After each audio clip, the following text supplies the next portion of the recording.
Where has United gotten all this power to knock out PSG? The people we know that are having oil money, they are stinking rich, and guess what? United have knocked PSG out of the Min-Jae race, and it looks like we are having only one team left to punch out to see to it that we bring or deliver Min-Jae to Carrington and Old Trafford. Welcome to United Matters channel, third video of the day. Smash the like button, comment and share. If at all you're watching us for the very first time, endeavor to subscribe to this channel so as not to miss out on stories that we do upload in here on a daily. Min-Jae leading this Min-Jae leading this video, and then we are going to talk about Varane coming out and really issue a very huge Man City warning as we play them in the finale, and on whether he fears Haaland or not. And lastly, Casemiro talking about the FA Cup finale that we're going to play against Man City. That's gonna be tomorrow at Wembley. So smash the like button, guys, comment and share. Rokan David is my name as usual, and we're here to bring you this video as we are reporting to you straight from the offices of United Matters channel. Now let's start it off with Min-Jae.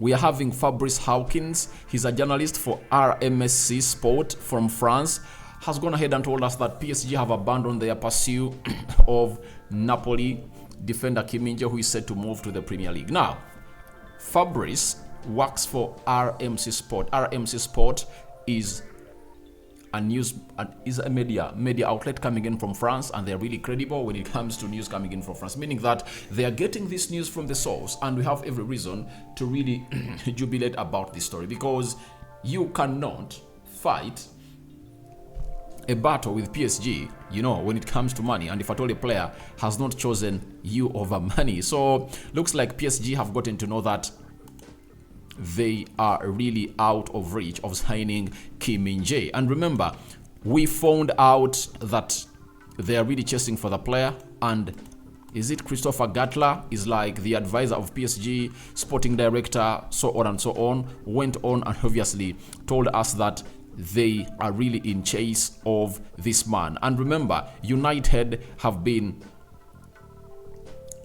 chasing for this South Korean international for a very, very long time. And Fabrizio Romano also confirmed to us that PSG have been in the race of signing Min-Jae, but obviously it looks like United have gone ahead to knock them out. And I think what has led the knockout is simple.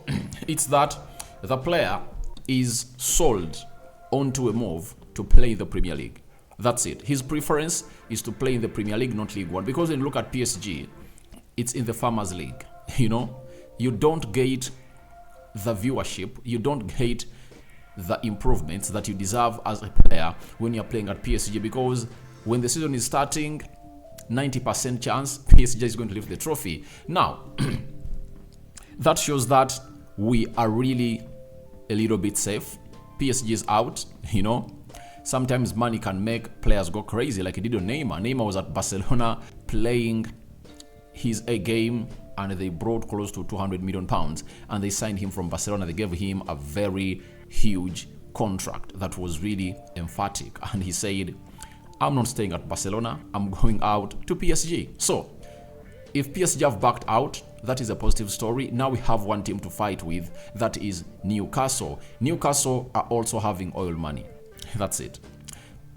The good thing of this deal is that there is a release clause to trigger of 45 million pounds, close to 50 million euros. Now, if at all that release clause was not there and the player was up for sale, it would have called into what we call a bidding war.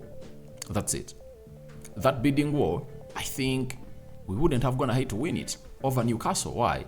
Newcastle have a lot of money to spend. They can even spend 300 million pounds this summer. So that's the beauty of this transfer, that there is a release clause of 45 million pounds that we can come out and trigger, and we can only trigger it in the first 15 days of July. So even if someone wants to come in here in a situation that United does not gonna, in the situation where United does not gonna have to know its new owners, he cannot take Min-Jae because his clause cannot be triggered. That is it. So it's really something great for us and Min-Jae. I see him playing for Manchester United next season. That's it. I see him play for Manchester United next season as it counts, you know.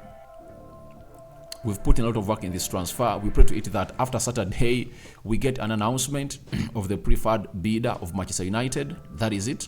Because as it stands, we are in dilemma. Is it going to be Sheikh Jassim Al Thani of the Qataris or Sir Jim Ratcliffe and the Ineos? Because if this gets sorted, then we can really know that we are really into the transfer window. I understand for any person or owner, if at all he wants to take United forward, if at all he has gone ahead to agree a deal with the Glazers, before he even goes in the finances or what, he first has to meet Erik ten Hag and the technical team of Manchester United to present to him the players that we want to sign this summer. After that, they'll continue with their business. Because in that meeting, he'll tell them the truth that I can put such and such amount of money for us to spend. You know, getting the players that you want first, and then those that you want out will go out, you know, because for any elite club, you need to first get in the players that you want, then you start to move on those players that you don't want, you know. That's what an elite club is really doing. Look at Man City. They are sure that they might lose Bernardo Silva and Ilkay Gundogan, and they're going to bring in Kovacic, and they're working to bring on more players before Ilkay Gundogan or Bernardo Silva leaves. That's what an elite club does. You don't sign a player after selling your player to go on and really get ransomed. I think that will be good business for us. And if at all we can really get this out of the way in the first 2 weeks of June, I think if at all we start our signings on the 20th of June, that would be bad business. First week, you sign one, you know, like Mason Mount. Second week, you bring in maybe a Rabiot, a free agent. Third week, that is 1st of July to 7th of July. We go to Napoli, we trigger the Min-Jae buyout clause, and then we bring him to Manchester United. Those will be 3 players that Erik ten Hag will be happy to travel with to America at the beginning of the preseason as we go on and really get in the center forward and goalkeeper, because ten Hag needs a minimum of 5 players, 2 central midfielders, 1 center forward, 1 defender, and 1 goalkeeper.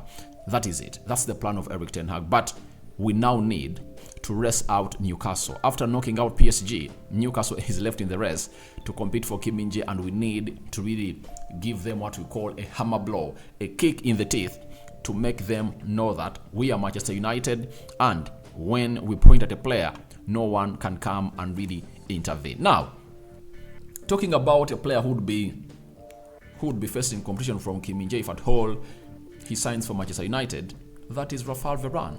That's it. Now, Varane has had the following to say about the FA Cup finale when you're going to play against Man City. And the first question was for him whether United fear Erling Haaland. He said, fear? No way. Why? I like to face big challenges. Haaland is a very good player, but the danger from City is everywhere. They are very complete, but we can beat any team. We showed that this season. We know we can beat them. That is what Raphael Varane has gone ahead to say, and I like his belief. You know, this is the beauty of having players like Raphael Varane, because every time they come in through with confidence that is really out of this world. They will never fear any opponent. Why is Raphael Varane saying that?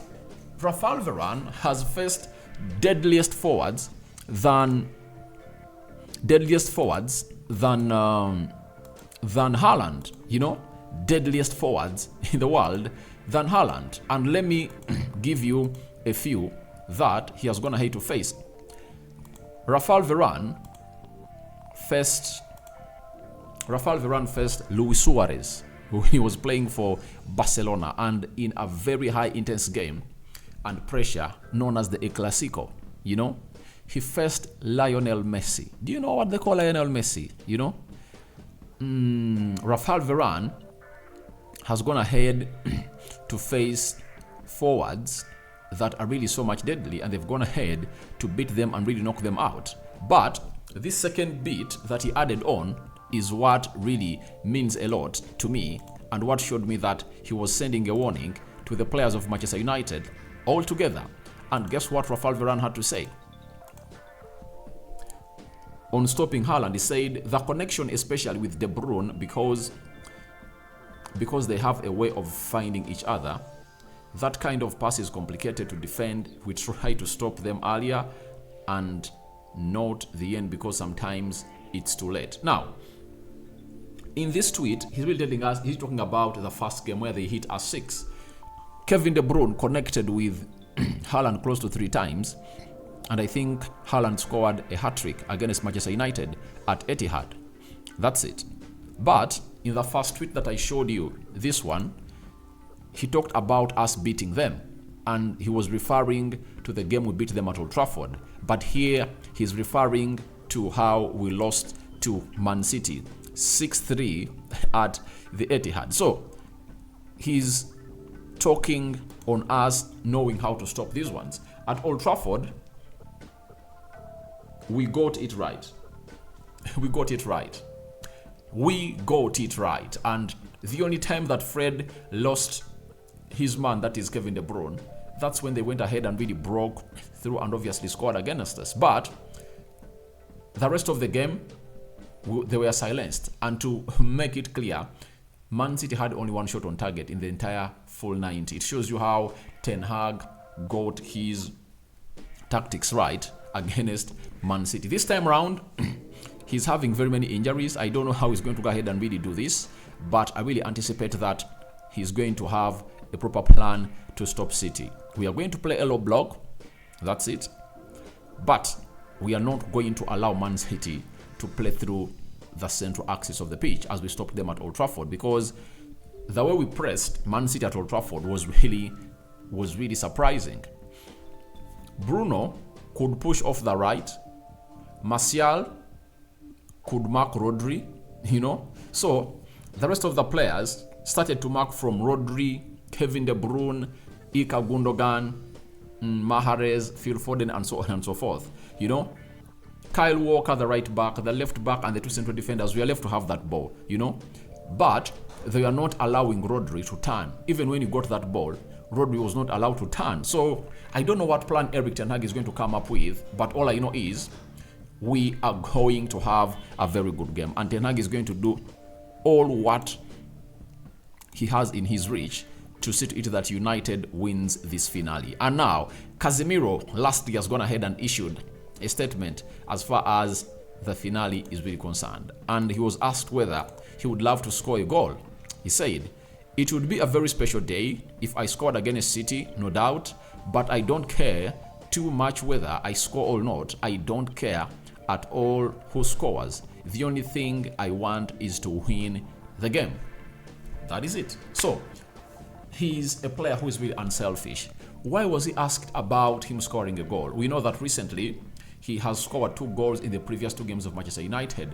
Against Bournemouth, against Chelsea, he was a man on target. And the other scenario that has really drove this question towards him is the goal that he scored in against Newcastle in Wembley, and that was the opener that really saw United go 1 goal ahead, and then Rashford doubled the lead towards the end of the first half. That is Casemiro for you. So he just wants us to win the game. He doesn't care whether he scores or not. All what he wants is us winning this game. And I know we can win this game of football. As I predicted, I see a 2-1 win of United written all over this fixture, but we wait and see how tomorrow things are going to pan out at the Wembley Stadium. So, your thoughts on United knocking PSG out of the Min-Jae race are welcome in the comment section below. What do you make about Rafael Varane hint on not fearing Erling Haaland and the way we should stop Man City? Do you agree with him or not? And lastly, Casemiro being unselfish. He's selfless. He has come out and really told us that I don't care if I score or not. All I want is a win for the club of Manchester United, and we want to see all the billboards, all the screens in Manchester lighting red with words, Manchester is red, not blue. So I sign out for now. See you later, guys. I cover you all in the precious blood of Jesus Christ. Rock and David remains my name. Bye-bye.